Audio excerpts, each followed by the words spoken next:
Hello friends, welcome back. आज हम बात करेंगे सिस्टम्स अप्रोच की। तो जैसा मैंने आपको पिछले वीडियो में बताया कि ये अप्रोच दी गई थी डेविड ईस्टन की तरफ से। डेविड ईस्टन ने दो इंपॉर्टेंट किताबें लिखी। पहली किताब है द पॉलिटिकल सिस्टम।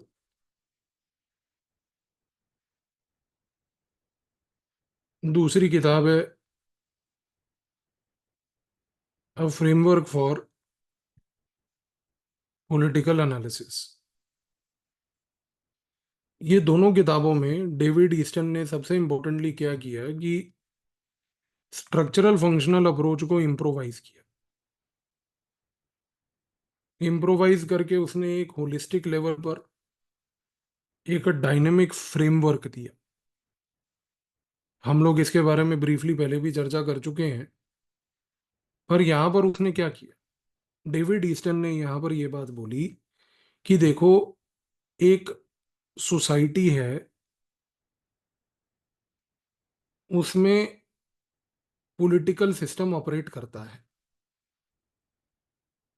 ये जो पॉलिटिकल सिस्टम है, इसको इनपुट्स दिए जाते हैं जो कि लोगों के डिमांड होते हैं। इन डिमांड्स को पॉलिटिकल सिस्टम प्रोसेस करता है, प्रोसेस करके आउटपुट देता है, पॉलिसी बनाता है। इस पॉलिसी के ऊपर एक फीडबैक मिलता है,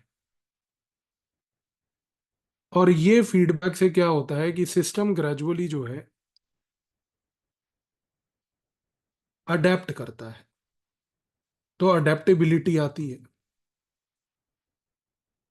तो आइडिया क्या है? इनपुट मिलेगा, प्रोसेसिंग होगी, आउटपुट बनेगा, फीडबैक आएगा, अडेप्टेबिलिटी आएगी। तो डेविड ईस्टन के मॉडल में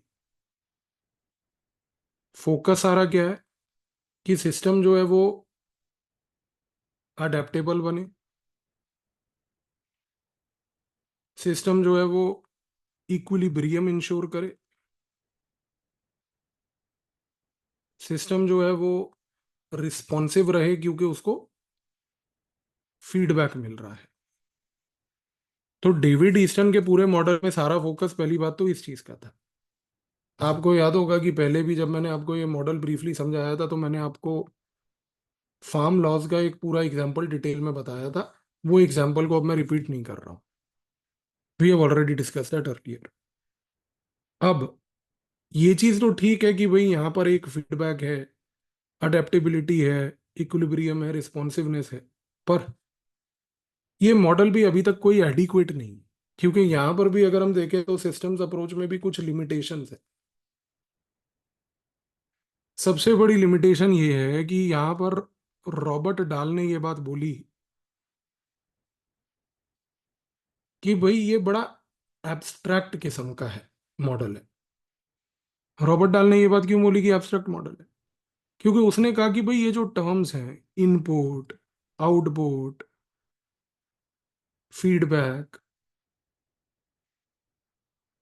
ये इस प्रकार के टर्म्स हैं जिनको आप एम्पिरिकली टेस्ट नहीं कर सकते। They can not be tested. आप कैसे इनको एम्पिरिकली टेस्ट कर सकते हो कि भाई यही इनपुट होगा, यही आउटपुट होगा? इस रीजन से रॉबर्ट डाल ने ये बोला कि पॉलिटिकल साइंस को ईस्टर्न साइंटिफिक बनाना चाहता था, लेकिन उसका एब्स्ट्रैक्ट मॉडल की वजह से वो साइंटिफिक बनने के बजाय जो है अनफॉर्चुनेटली मेटाफिजिकल बन गया। मेटाफिजिकल का मतलब है कि एब्स्ट्रैक्ट बन गया, वेग बन गया। किसी भी तरीके से उसमें मेजरेबल इंडिकेटर्स की चर्चा नहीं हुई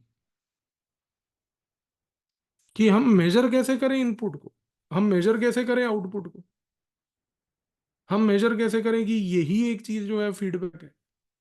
और रॉबर्ट डेल के इसी लिमिटेशन को हर्बर्ट मर्क्यूज ने आगे बिल्ड किया। हर्बर्ट मर्क्यूज ने क्या बात बोली? हर्बर्ट मर्क्यूज ने ये बोला कि भाई ये मॉडल में रोल ऑफ आइडियोलॉजी तो निग्लेक्टेड है। उसने कहा कि भाई हर चीज इनपुट आउटपुट एक्सप्लेन नहीं कर सकता। फॉर एग्जाम्पल कई बार आइडियोलॉजी एक रोल प्ले करती है सोसाइटी को स्टेबल बनाने में।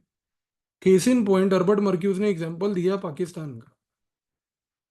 आप सभी जानते हो कि पाकिस्तान में एक मिलिट्री रूल है, पर ये मिलिट्री रूल जो है ये अनऑफिशियल है, ऑफिशियल लेवल पर नहीं है। वहां पर ऑफिशियली क्या है? ऑफिशियली तो वहां पर सो कॉल्ड एक डेमोक्रेसी है, पर वहां प्रॉब्लम क्या है? पूरी की पूरी गवर्नेंस उस सोसाइटी की जो है वो इन रियलिटी तो मिलिट्री के हाथ में है। तो जब उस सोसाइटी में पूरी गवर्नेंस ही मिलिट्री के हाथ में है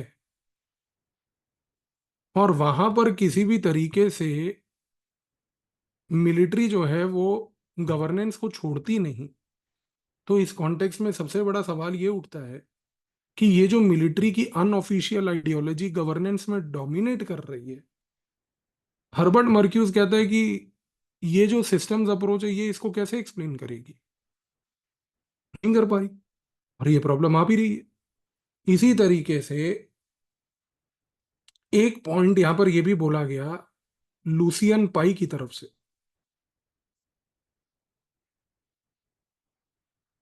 और वो ये बोला गया कि सिस्टम्स अप्रोच जो है उसमें प्रॉब्लम ये है कि वो सारी सोसाइटीज को सेम समझती है,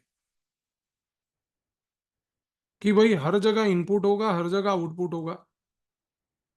लेकिन दिक्कत क्या है कि लूसियन पाई ने बोला कि भाई पोस्ट कॉलोनियल सोसाइटीज जो हैं वो बड़ी अलग होती हैं।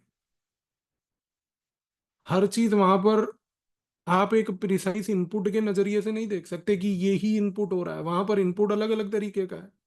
आपको याद होगा हमने पार्था चैटर्जी के कॉन्टेक्स्ट में पॉलिटिकल सोसाइटी की भी चर्चा करी थी। वो पॉइंट लूसियन पाई के इस पॉइंट को स्ट्रेंथन करता है। और लूसियन पाई के इस पॉइंट को अगर और कोई चीज स्ट्रेंथन करती है तो वो रोनाल्ड इंगलहार्ट का पॉइंट है। रोनाल्ड इंगलहार्ट ने क्या बोला? उसने ये बात बोली कि आज की डेट में इंडिया के केस में फॉर एग्जांपल कास्ट एक बहुत बड़ा फैक्टर है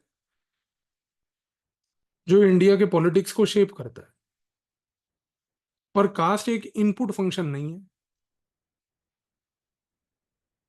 कास्ट एक इनपुट फंक्शन नहीं है, लेकिन कास्ट का इन्फ्लुएंस इंडिया की पॉलिटिक्स पे बहुत है।